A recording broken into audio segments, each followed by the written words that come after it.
Story number 1. Whispers in the Witch House. Salem, Massachusetts, with its cobblestone streets and historic architecture, has always been a place where the past lingers like the morning mist over the harbor. The stories of witch trials and dark magic are woven into the very fabric of the town, creating an atmosphere thick with history and mystery. Among the many old houses that dot the landscape, one stood out, a grand, Victorian-era manor known as Blackthorn House. Its dark wood and intricate carvings hinted at a storied past, a place where shadows seemed to dance even in the brightest light.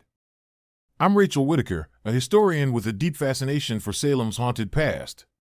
When I inherited Blackthorn House from a distant relative, I saw it as an opportunity to delve deeper into the town's history and uncover the secrets that lay hidden within its walls.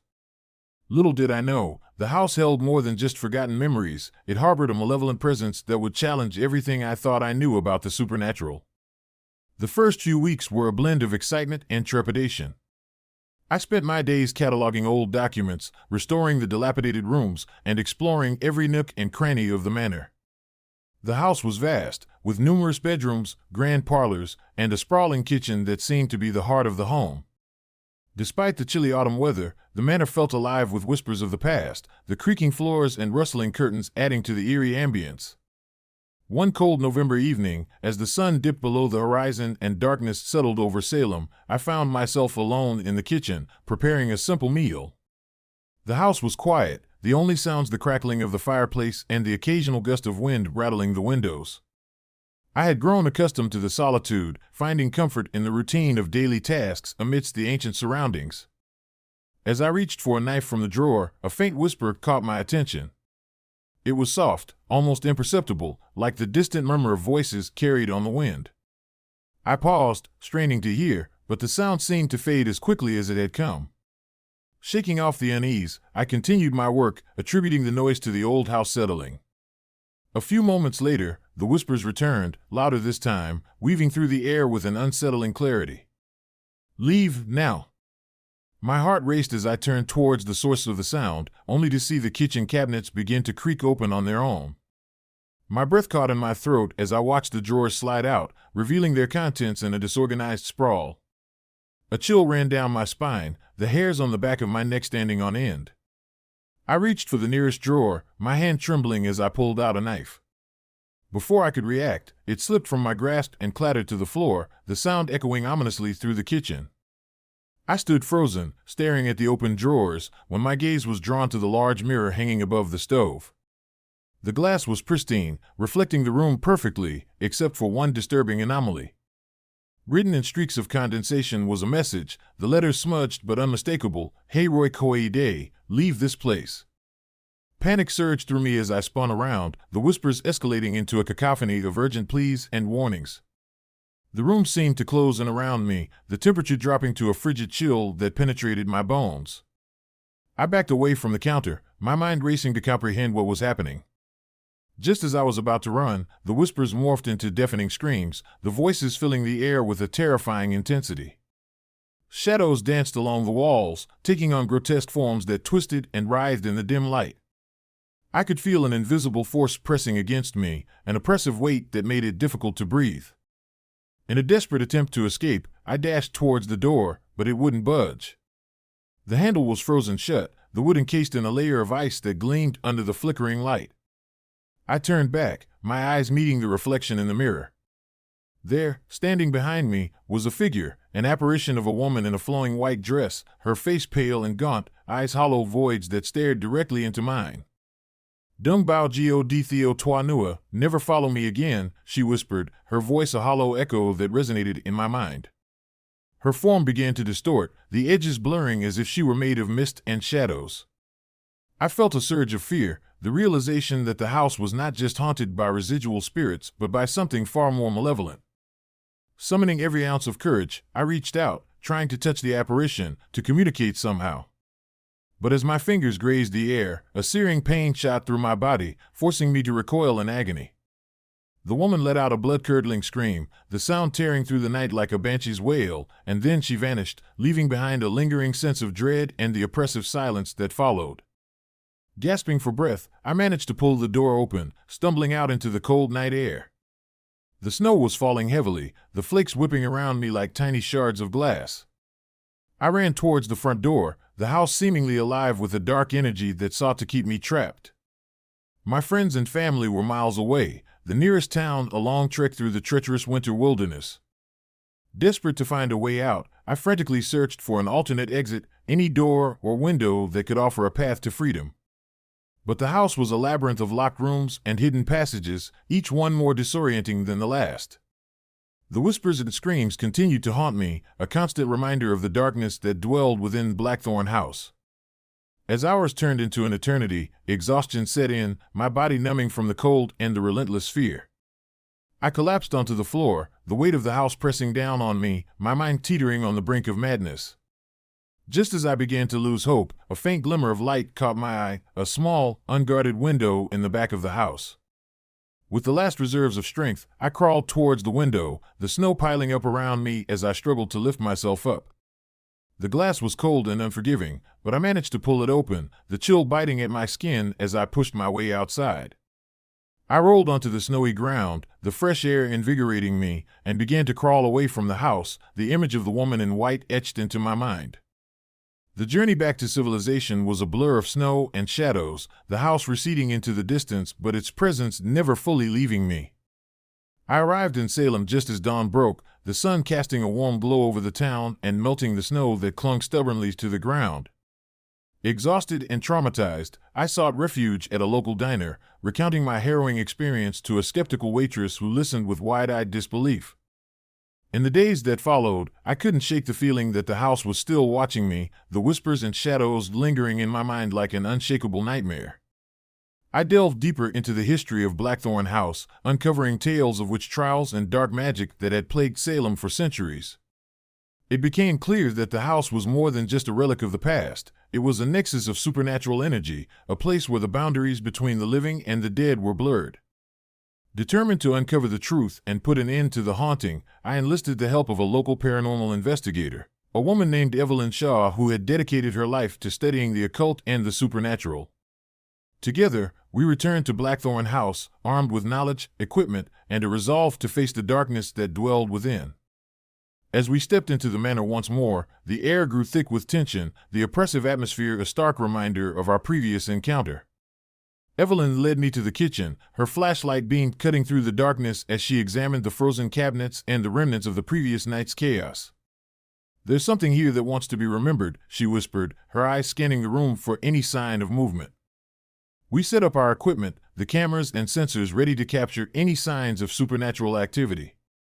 As night fell, the house seemed to come alive once more, the shadows lengthening and the temperature dropping with an eerie precision.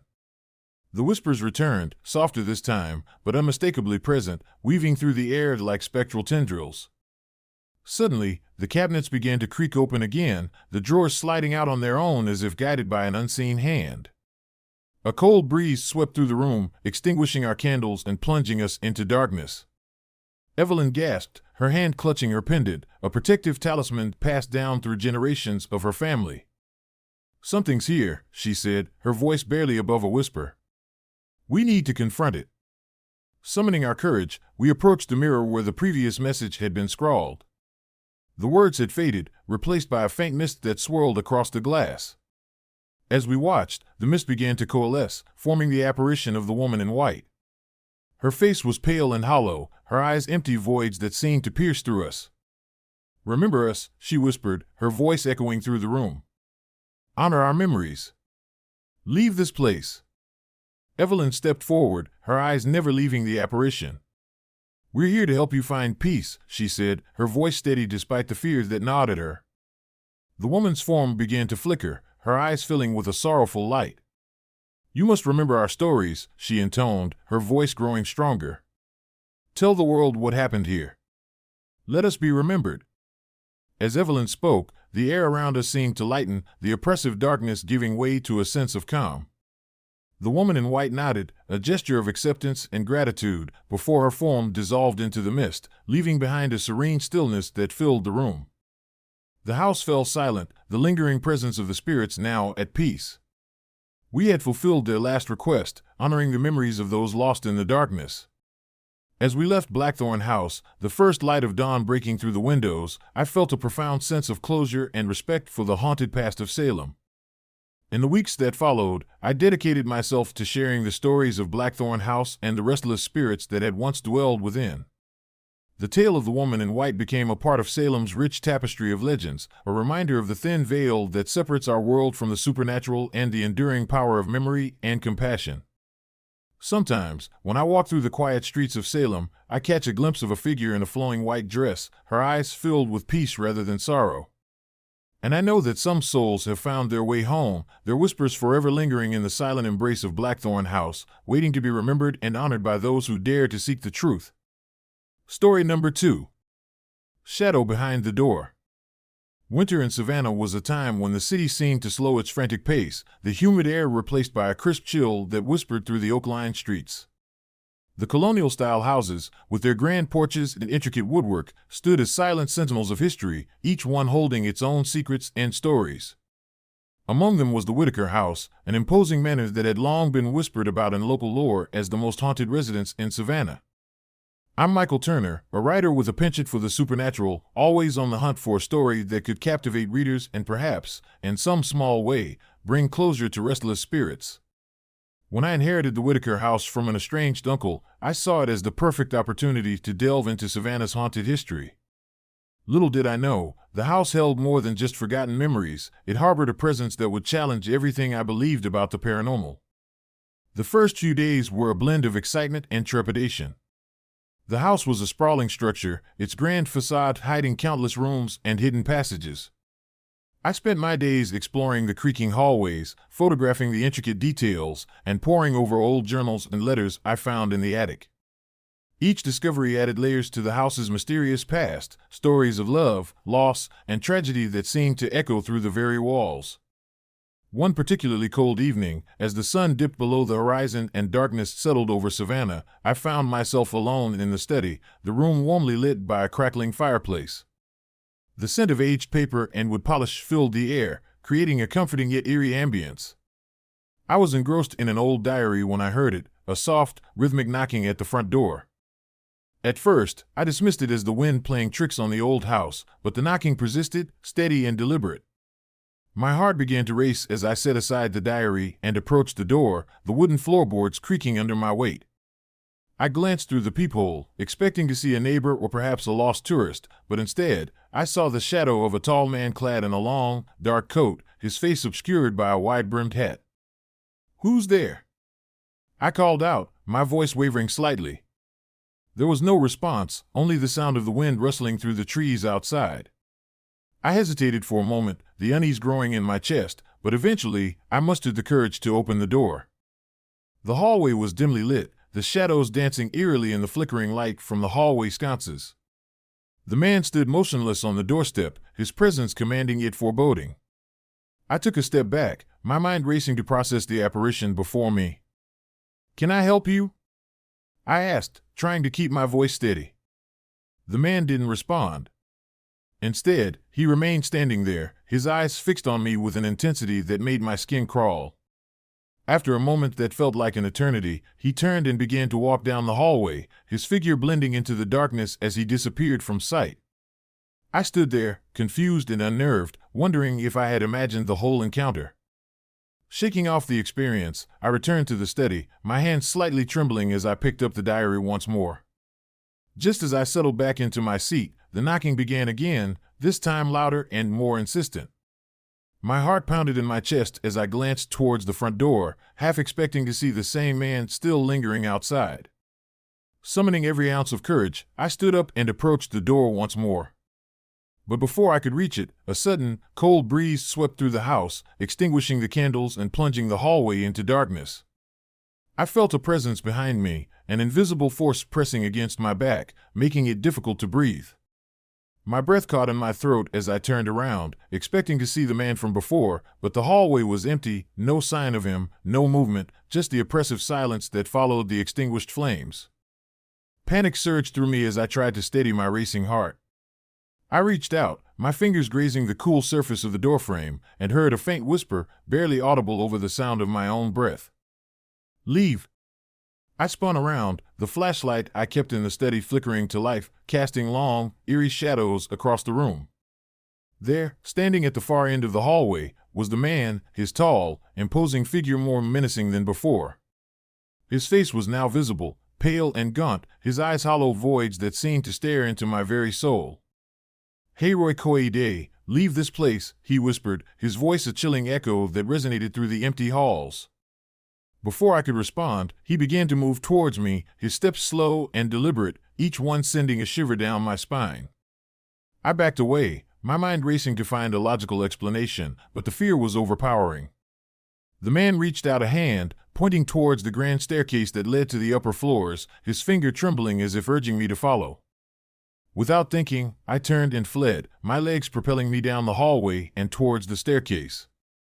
The house seemed to come alive around me, the shadows stretching and twisting, the air growing colder with each step I took. As I reached the bottom of the stairs, I glanced back to see the man standing in the doorway, his eyes burning with an unspoken sorrow.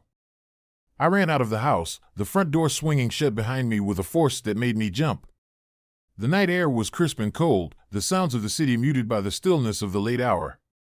I didn't stop running until I reached the safety of the street, the lights of Savannah flickering in the distance like distant stars. Breathless and terrified, I leaned against a lamppost, trying to calm my racing heart. The memory of the man's hollow eyes and his desperate plea to leave the house was etched into my mind, a haunting reminder of the encounter that had shattered my sense of security. The next morning, I decided to return to the house, driven by a need to understand what had happened. As I approached the grand manor, the sun cast long shadows across the snow-covered lawn, the house standing silent and imposing as ever. I took a deep breath and pushed open the front door, the familiar creak of the hinges sounding almost sinister in the stillness of the morning. The house was eerily quiet, the remnants of the previous night's disturbance still evident in the disheveled state of the study.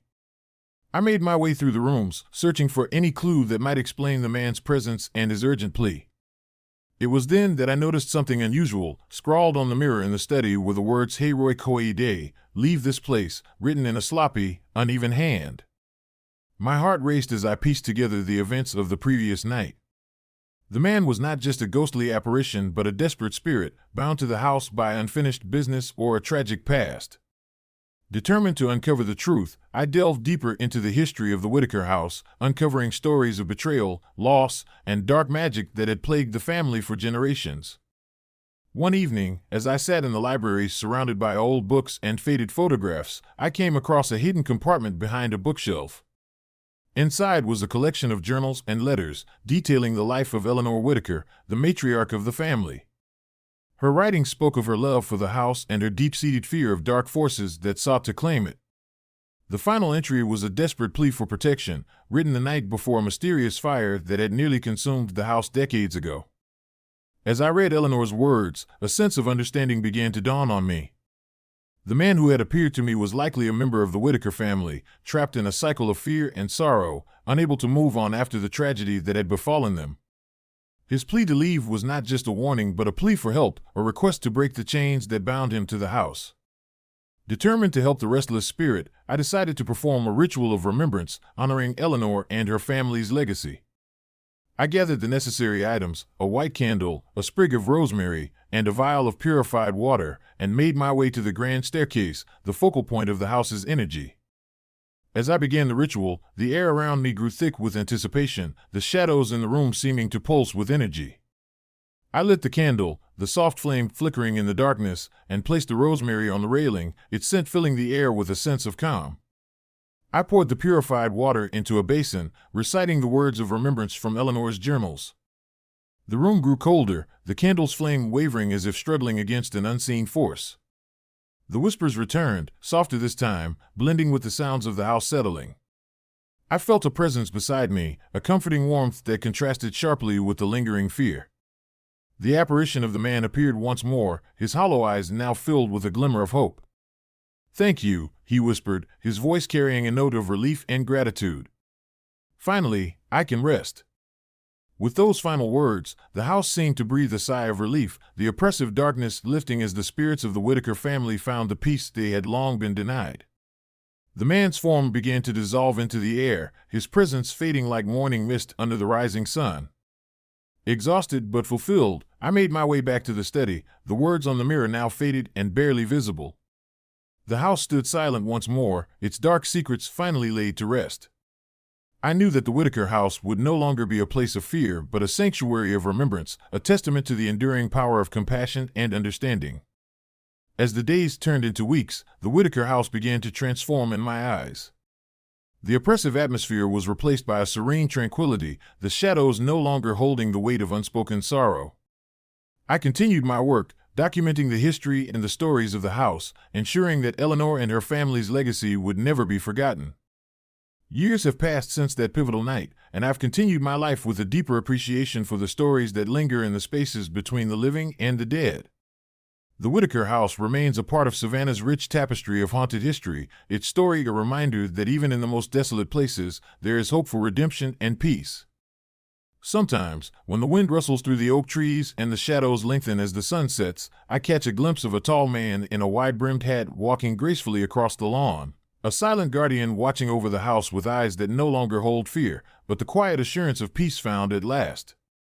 And I know that some souls do find their way home, their echoes forever preserved in the silent embrace of a haunted house, waiting to be remembered and honored by those who dare to seek the truth. Story number 3. Footsteps on the attic. Winter in Portland was unforgiving.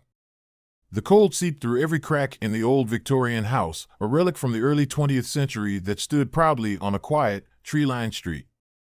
The house, known locally as the Whitaker Manor, had long been a subject of whispers and wary glances. Stories of the Whitaker family's mysterious disappearance in the 1920s lingered like a shadow over its ornate facade, adding to its eerie allure. I'm Emily Harris, a young writer with a fascination for the supernatural and the unexplained. When I inherited Whitaker Manor from a distant relative I never knew existed, I saw it as the perfect opportunity to escape the hustle and bustle of city life and immerse myself in a place rich with history and mystery. Little did I know, the manor held secrets that would challenge everything I thought I knew about the paranormal. The first few weeks were a blend of excitement and trepidation. The house was grand, its high ceilings and intricate woodwork a testament to a bygone era. I spent my days exploring each room, cataloging old furniture, and poring over dusty books in the library. The nights, however, were a different story. The silence of the manor was oppressive, broken only by the occasional creak of the floorboards and the howling wind outside. One particularly cold December night, as snow blanketed the city and the wind howled through the trees, I found myself alone in the living room, sipping a cup of tea by the fireplace. The house was eerily quiet, the only sounds the crackling of the fire and the distant rumble of thunder. I had grown accustomed to the solitude, finding comfort in the routine of daily tasks amidst the ancient surroundings. Around midnight, a sudden chill swept through the room, extinguishing the candles and plunging the house into darkness. My heart raced as I fumbled for my flashlight, the beam cutting through the shadows as I made my way towards the hallway. It was then that I heard it, a series of heavy footsteps ascending the attic stairs, each step resonating with a deliberate, ominous weight. I stood frozen, listening as the footsteps drew closer, the sound echoing through the silent house. My mind raced, trying to rationalize the noise. Perhaps a draft causing the staircase to groan, or a settling foundation amplifying the usual sounds of an old house. But the rhythm of the footsteps was too deliberate, too human. Summoning my courage, I decided to investigate. I followed the sound, my flashlight beam trembling in my hand as I ascended the attic stairs. The air grew colder with each step, the chill seeping into my bones. As I reached the top of the stairs, the footsteps stopped abruptly, leaving a heavy silence in their wake. I scanned the attic, the beam of my flashlight illuminating the dusty rafters and forgotten storage boxes. Nothing seemed out of place, just the remnants of years of neglect and abandonment. I was about to turn back when I noticed something peculiar, a door I had never seen before, tucked away behind an old wardrobe. It was a small, wooden door with intricate carvings, its surface worn by time but still holding an air of significance. Curiosity piqued, I approached the door, my heart pounding in my chest. I reached out, my fingers tracing the carvings before slowly turning the knob. The door creaked open, revealing a small, dimly lit room that seemed untouched by time. Inside, the walls were covered in faded wallpaper, and the floor was littered with old newspapers and forgotten trinkets. But what caught my attention the most were the handprints smeared across the walls, as if someone had desperately tried to escape. I stepped inside, the door shutting behind me with a loud bang that echoed through the attic. My flashlight flickered, casting long shadows that danced across the walls. I turned around, my heart sinking as I realized the door was now firmly shut, leaving me trapped in the small, oppressive space. A sudden, icy gust of wind blew through the room, extinguishing my flashlight and plunging me into darkness. Panic surged through me as I fumbled to relight it, the beam once again illuminating the disturbing handprints that seemed to move and shift as if alive. The temperature in the room dropped further, my breath visible in the frigid air. Then, I heard it, a soft, eerie whisper that seemed to emanate from the very walls. "Leave, now," the voice hissed, its tone filled with desperation and fear. I spun around, trying to locate the source of the sound, but there was nothing there, only the oppressive silence and the lingering chill that filled the room. Just as I began to regain my composure, the whispers intensified, morphing into a cacophony of anguished voices that echoed around me. The room seemed to close in, the walls pressing against me as the spirits of the past sought to communicate their sorrow and pain. I felt an invisible presence pressing down on me, making it difficult to breathe, the air thick with unspoken grief. In a desperate attempt to escape, I reached for the door, pulling with all my strength, but it wouldn't budge. The whispers grew louder, more insistent, until they culminated in a deafening scream that sent shivers down my spine. I collapsed onto the floor, my body trembling from fear and exhaustion, the weight of the spirits pressing down on me like a physical burden. Hours seemed to pass in that confined space, the spirit's torment unrelenting, until finally, the oppressive silence returned, broken only by the sound of my own ragged breathing. Mustering the last of my strength, I pushed against the door once more, and with a final, forceful pull, it swung open, the room beyond revealing the quiet attic once more. I staggered out, my heart pounding, the chilling experience leaving me shaken to my core. The attic felt different now, the air still heavy with the remnants of the spirit's sorrow. I quickly descended the stairs, my mind racing to process what had just happened. As I reached the living room, I noticed something even more unsettling. The candles I had lit were now burnt down to the wicks, and the fire had died, leaving the room in darkness once again. Determined to find answers, I began researching the history of Whitaker Manor, delving into old town records and forgotten journals.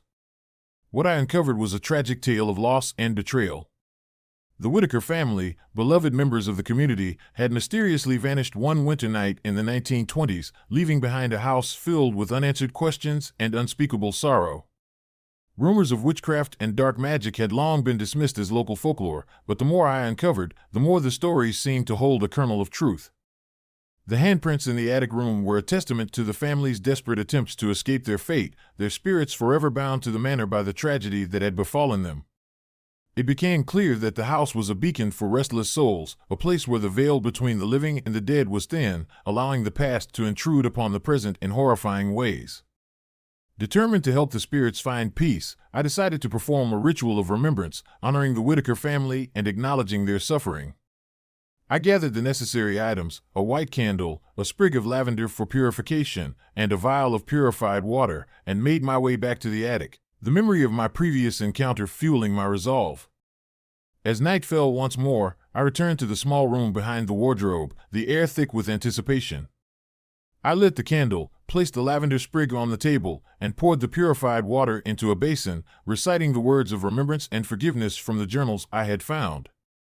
The room seemed to hold its breath, the oppressive atmosphere giving way to a sense of calm as I honored the family's memory. The whispers returned, softer this time, blending with the sounds of the night outside. The spirit's presence was still palpable, but now it felt less like torment and more like gratitude. The air grew warmer, the chill dissipating as if the house itself was being cleansed of its dark energy. I felt a sense of peace settle over me, the weight of the spirits lifting as they found the closure they had long been denied. A soft, ethereal light began to fill the room, illuminating the handprints on the walls. The spirits of the Whitaker family appeared before me, their forms translucent yet serene. Eleanor Whitaker, the matriarch, stepped forward, her eyes filled with gratitude and sorrow. "Thank you," she whispered, her voice like the gentle rustling of leaves in the wind. "You have given us peace. With those final words, the spirits began to fade, their forms dissolving into the light that now filled the room. The oppressive darkness lifted, replaced by a serene stillness that enveloped the attic. I knew that their restless souls had finally found the peace they had sought, their tragic story no longer a haunting presence but a remembered legacy of the past. As I descended the attic stairs, the house felt lighter, the shadows no longer holding the same weight of sorrow and fear. The Whitaker Manor, once a place of darkness and mystery, now stood as a testament to the enduring power of compassion and remembrance. The spirits had been honored, their stories told, allowing them to move on from the pain that had bound them for so long. In the weeks that followed, I continued my work in the manor, documenting the history and sharing the Whitaker family's story with others. The house no longer felt haunted, but rather alive with the memory of those who had lived and loved within its walls. The whispers and shadows had become a part of its legacy, a reminder that even in the darkest places, there is hope for redemption and peace. Years have passed since that transformative night, and I've continued to write, always mindful of the lessons learned from Whitaker Manor. The story of the restless spirits and their journey to peace has become a part of my personal lore, a haunting yet beautiful reminder of the thin veil that separates our world from the unknown and the enduring power of empathy to bridge that gap. Sometimes, when the wind rustles through the ancient trees and the shadows lengthen as the sun sets, I catch a glimpse of a figure standing in the attic window, a silent guardian watching over the manor with eyes that now hold only peace and gratitude. And I know that some souls find their way home, their echoes forever preserved in the silent embrace of a haunted house, waiting to be remembered and honored by those who dare to seek the truth. Story number 4. The Person in the Mirror. Winter in Chicago was unforgiving. The wind howled through the skyscrapers, carrying with it the biting cold that seemed to penetrate every inch of the city. The snow lay thick on the streets, muffling the usual cacophony of urban life and transforming downtown into a ghostly, silent expanse. Amidst this frozen landscape stood my apartment building, an aging structure built on the remnants of the old Grand Oak Hotel, which had been reduced to ashes in a devastating fire nearly a century ago. I'm Ryan Mitchell, a 28-year-old graphic designer who had recently moved into this historic building seeking both affordability and a sense of solitude away from the bustling neighborhoods. The apartment was small but cozy, with high ceilings and large windows that offered a panoramic view of the city skyline. Despite its charm, there was an undeniable sense of history embedded in its walls, a feeling that the past was never truly gone. From the moment I moved in, strange occurrences began to unsettle me. It started subtly, objects slightly out of place, unexplained drafts in closed rooms, and fleeting shadows that danced just beyond my peripheral vision. I chalked it up to the old building settling or my imagination running wild in the solitude. But nothing could have prepared me for what I was about to experience. It was a frigid Friday night in early December. The streets were empty, save for the occasional car passing by, leaving trails of exhaust in the cold air. I had stayed late at the office, finishing up a project that demanded my complete attention. Exhausted, I finally left the building, the warmth of my apartment beckoning me home. As I walked through the lobby, the grand chandelier overhead cast shimmering patterns on the marble floor. The building's caretaker, Mr. Jenkins, gave me a curt nod as I passed, his presence barely noticeable in the vast space. I ascended the elevator to the 10th floor, the soft hum of the machinery accompanying my thoughts. Entering my apartment, I kicked off my boots and sighed, the familiar surroundings offering a brief respite from the chaos of the city. I decided to unwind with a warm shower before settling in for the night. The bathroom was immaculate, the vintage fixtures adding to the apartment's old-world charm. I turned on the tap, letting the hot water cascade over me, the steam filling the small space. It was during this routine moment that I first noticed it, the reflection in the mirror. At first, it was just a faint silhouette standing behind me, barely noticeable in the dim light of the bathroom. I turned around, but the room was empty. Shaking my head, I returned my gaze to the mirror, only to find the silhouette gone. I dismissed it as a trick of the light, something my tired mind had conjured up. But the next morning, the unease had settled deep within me. The memory of the shadow lingered, an unshakable feeling that I wasn't alone in my own home. I decided to investigate further, researching the history of the building and the infamous Grand Oak Hotel. The hotel had been a luxurious establishment in its day, known for its opulent parties and elite clientele. But one night in 1923, a massive fire had engulfed the building, claiming the lives of over 50 people. The cause of the fire was never determined, leaving behind a legacy of mystery and sorrow. As I delved deeper into the archives, I stumbled upon a series of newspaper clippings detailing the tragic event. Among the victims was a woman named Eleanor Whitaker, a renowned socialite whose disappearance had been the subject of much speculation. Some believed she had fled the chaos, while others whispered darker theories of foul play and ghostly apparitions. Her name was mentioned in connection with several sightings in the years following the fire, always linked to mirrors and reflections. That night, as I prepared for bed, the memory of Eleanor's story weighed heavily on my mind. I settled into my routine, the warmth of my blankets offering a semblance of comfort against the growing chill of the night. As I brushed my teeth, the bathroom was bathed in the soft glow of a single lamp, casting gentle shadows across the room. I reached for my toothbrush, glancing up at the mirror. That's when I saw it again, a shadowy figure standing behind me, its presence undeniable. My heart pounded as I slowly turned around, expecting to see someone there, but the room remained empty.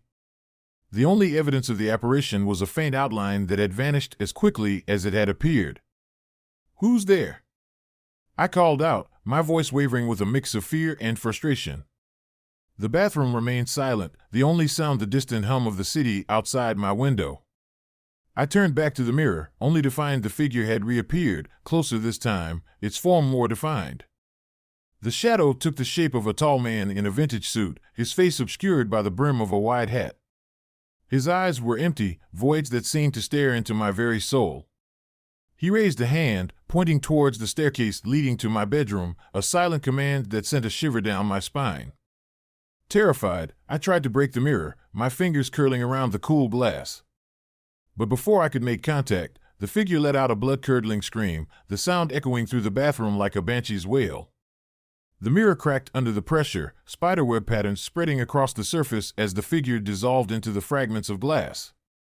I stumbled out of the bathroom, my mind racing with the implications of what I had just witnessed.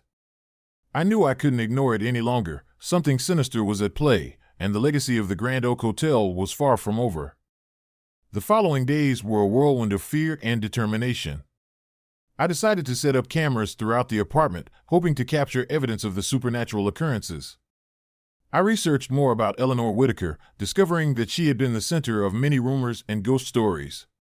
Some claimed she was still searching for something, or someone, within the walls of her former home. As the nights grew colder, the apparitions became more frequent and more intense. The shadowy figures appeared at random times, always linked to mirrors and reflections.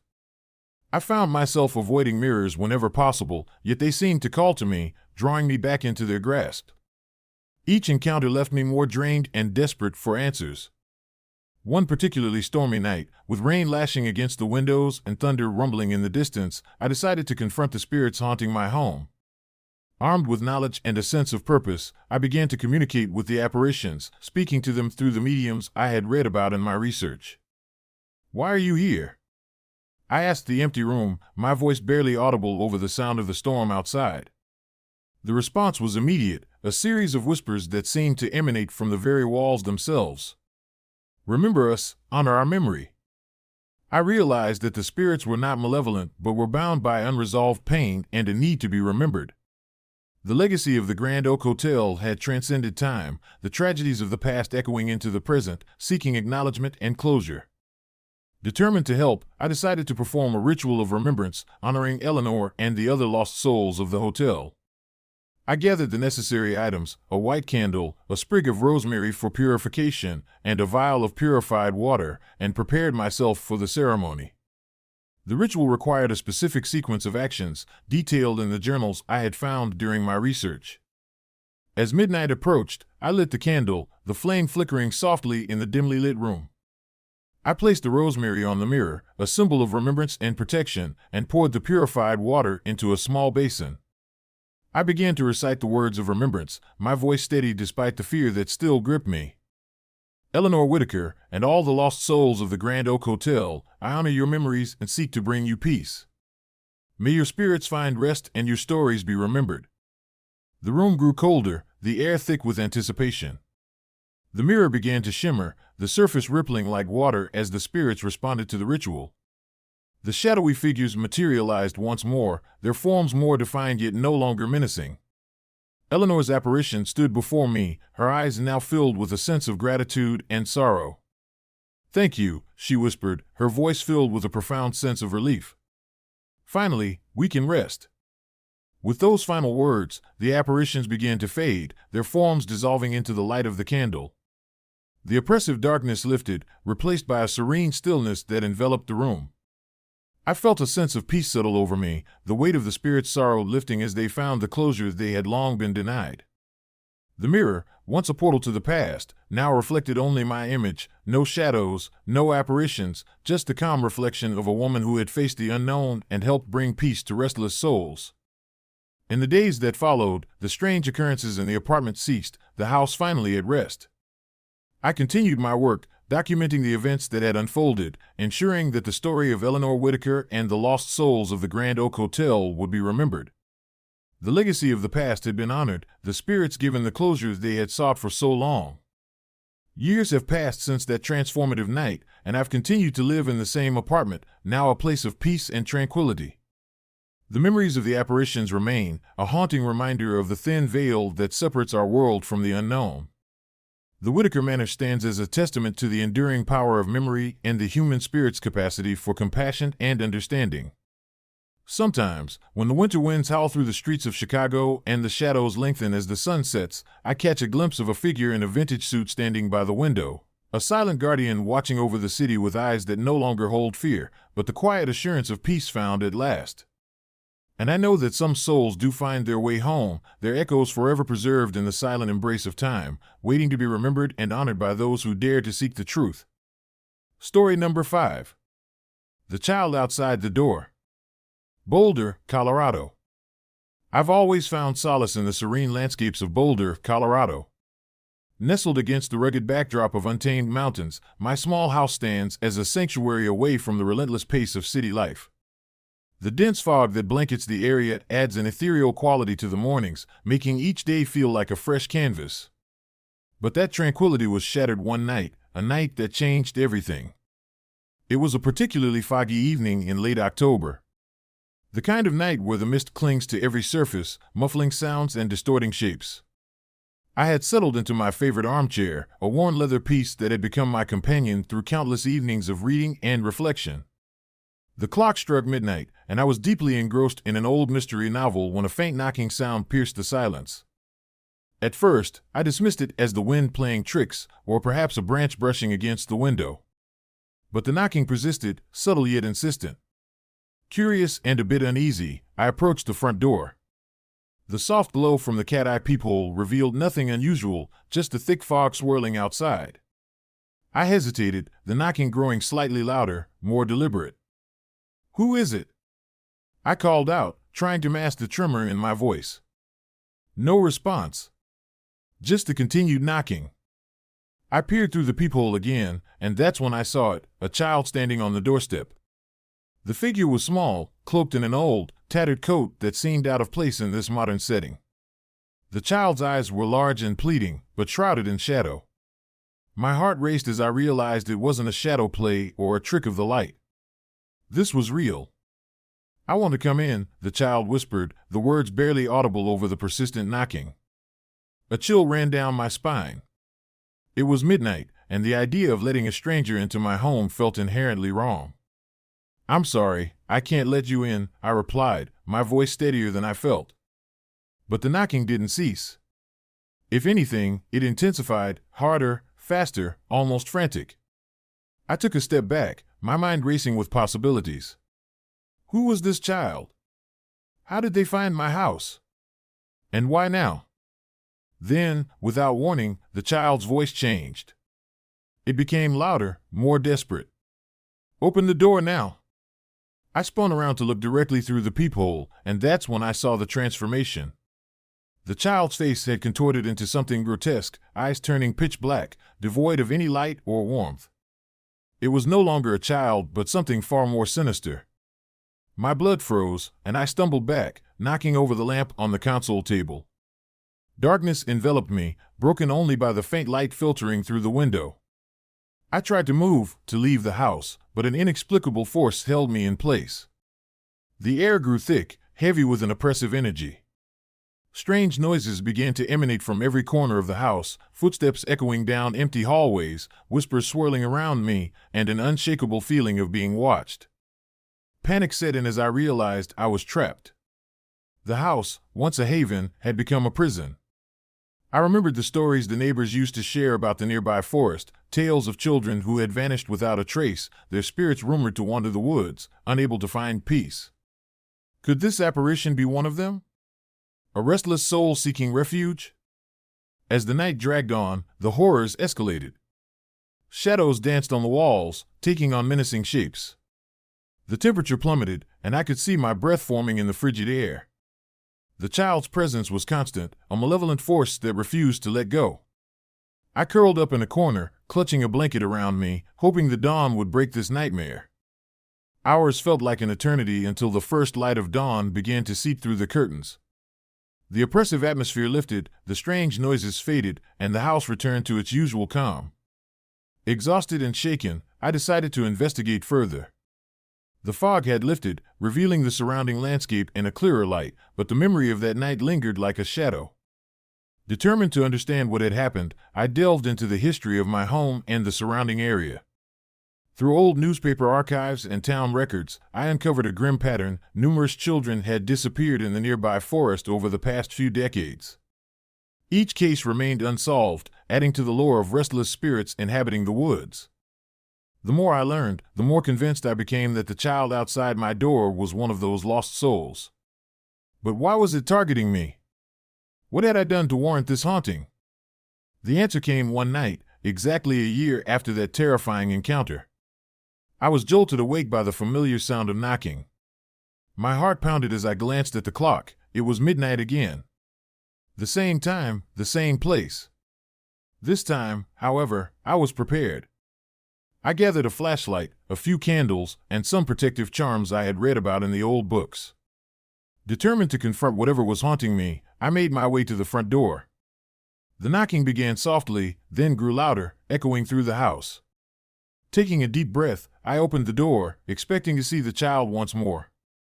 But the porch was empty. No child in sight.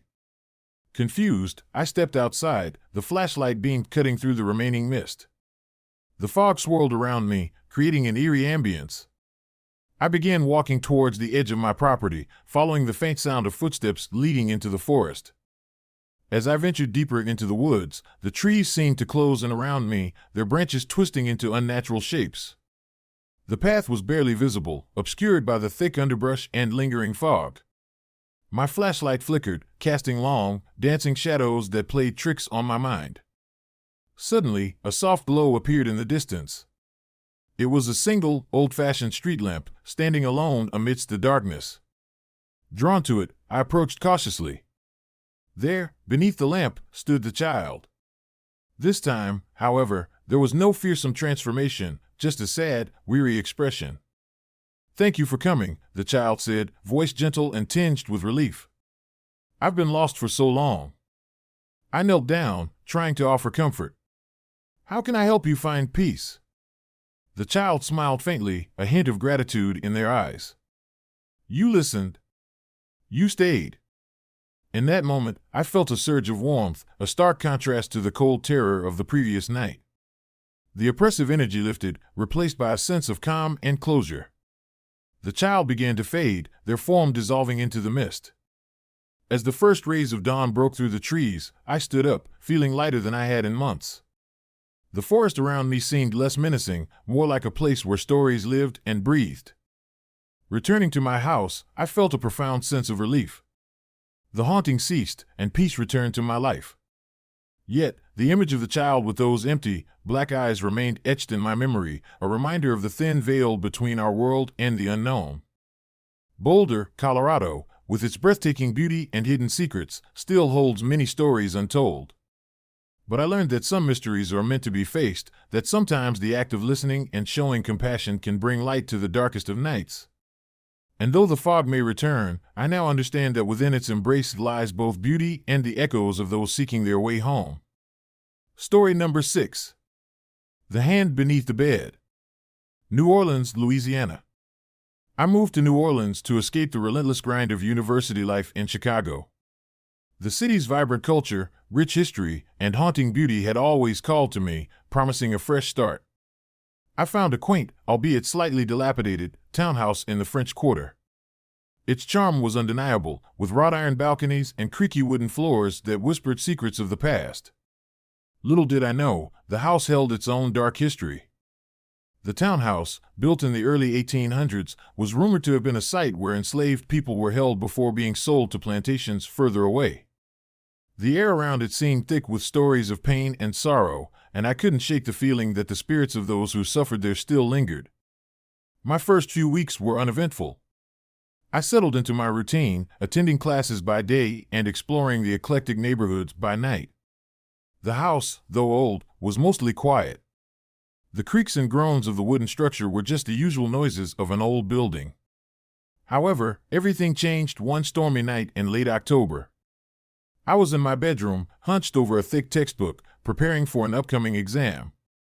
The rain pelted against the windows, and thunder rumbled in the distance. As I reached for a highlighter, a sudden chill filled the room. I glanced around, the temperature dropping noticeably. It's New Orleans, after all, but this cold felt unnatural. I tried to dismiss it, attributing it to the old house's drafts. But then, a sense of unease settled over me, as if someone, or something, was watching. My eyes darted around the room, searching for the source of the discomfort. That's when I noticed it, a movement from the corner of my eye. Probably just my imagination, I muttered to myself, trying to stay focused on my studies. Yet, the feeling persisted, growing more intense. I decided to take a break, stretching and walking to the kitchen for a glass of water. The house was silent, except for the storm outside. Returning to my room, I felt a prickling sensation at the base of my spine. I sat back down, attempting to concentrate, but the oppressive atmosphere made it nearly impossible. Suddenly, I felt it, a presence, heavy and foreboding. My heart pounded as I turned my head slowly, eyes scanning the room. That's when I saw it. A shadow, dark and indistinct, lingering near the foot of my bed. My breath caught in my throat. I froze, unable to move or speak. Slowly, I edged closer to the bed, every step deliberate yet filled with fear. As I bent down to peer under the mattress, my worst nightmare unfolded. There, amidst the dust and debris, was a human hand. Pale and grotesque, it reached out toward me, fingers curling as if trying to grasp something just out of reach. I recoiled in horror, stumbling back and crashing into my desk. My book scattered, pages fluttering like distressed birds. Panic surged through me. I grabbed my phone, intending to call someone, anyone, but my mind went blank. The room seemed to close in, the walls pressing closer as the air grew thick. I forced myself to stand, stumbling toward the door. The storm outside had intensified, the howling wind a chaotic symphony of fear. I fled the house, rain soaking me instantly. The streets of New Orleans were eerily deserted, the usual nightlife silenced by the tempest. I didn't stop running until I reached the nearest police station, breathless and trembling. The officer on duty listened to my frantic account with a skeptical expression. "Are you sure you didn't see anything else? Any signs of forced entry or disturbances?" he asked, tapping his pen against his notepad. I shook my head, trying to steady my nerves. "No, sir. It was just a hand. A real, human hand." He sighed, rubbing his temples. "All right, I'll send someone to check it out. In the meantime, maybe stay with a friend or somewhere safe." Grateful for his response, I agreed and spent the night at a nearby cafe, huddled in a corner with a hot drink. The following morning, the storm had passed, leaving the city damp and glistening under the early sun. Determined to get to the bottom of the incident, I returned to my townhouse with a renewed sense of purpose. The police arrived, investigating the house meticulously. They searched every nook and cranny, but found nothing out of the ordinary. No signs of forced entry, no evidence of recent disturbances, nothing that could explain my terrifying experience. The only clue was the set of dirty fingerprints smeared under my bed, faint and smudged like ghostly reminders of the night's horrors. Perplexed and unsettled, I delved into the house's history, desperate for answers. Old newspaper archives and town records revealed the grim truth. The townhouse had been a holding place for enslaved individuals, a temporary stop before they were sold to plantations across the South. Many of them never returned, their fate sealed in the oppressive darkness of that era. The more I learned, the more I understood the weight of the house's legacy. It wasn't just the physical structure that was haunted, but the lingering pain and unresolved anguish of those who suffered within its walls. The hand I saw that night was likely a restless spirit, seeking acknowledgement, perhaps even justice. Determined to bring peace to the tormented soul, I sought the help of a local historian and a medium. Together, we conducted seances and delved deeper into the house's past. Through the medium's connections, we reached out to the spirit, offering a listening ear and a compassionate heart. One night, as we sat in the dimly lit living room, the atmosphere shifted. The temperature dropped, and a palpable tension filled the air. The medium began to chant softly, calling out to the spirit. Suddenly, the room was filled with a heavy presence. The spirit made itself known, not as a menacing force, but as a sorrowful entity burdened by centuries of pain. "I just want to be remembered," the spirit whispered, the words barely audible but filled with profound sadness. "Remember our stories. Let our suffering not be forgotten." Tears welled up in my eyes as I realized the depth of the anguish that had been trapped within those walls for so long. We continued our efforts, honoring the memories of those who had endured unimaginable hardships. Slowly, the house seemed to breathe easier, the oppressive atmosphere lifting as the spirits found solace in being acknowledged. Months passed, and the haunting ceased. The townhouse regained its peaceful aura, the echoes of the past softened by the collective remembrance. I continued my studies, but the experience left an indelible mark on me. It taught me the importance of history, of listening to the silent voices that time often tries to erase. New Orleans remained a city of stories, each building and alleyway holding its own secrets. But now, I understood that some stories deserve to be heard, that giving voice to the voiceless can bring healing and closure. The hand beneath the bed was not a harbinger of fear, but a reminder of resilience and the enduring human spirit. As I sit in my quiet townhouse, the memories of that stormy night serve as a testament to the power of empathy and remembrance. The ghosts of the past may linger, but through understanding and compassion, we can help them find peace, ensuring that their stories live on, unforgotten and honored.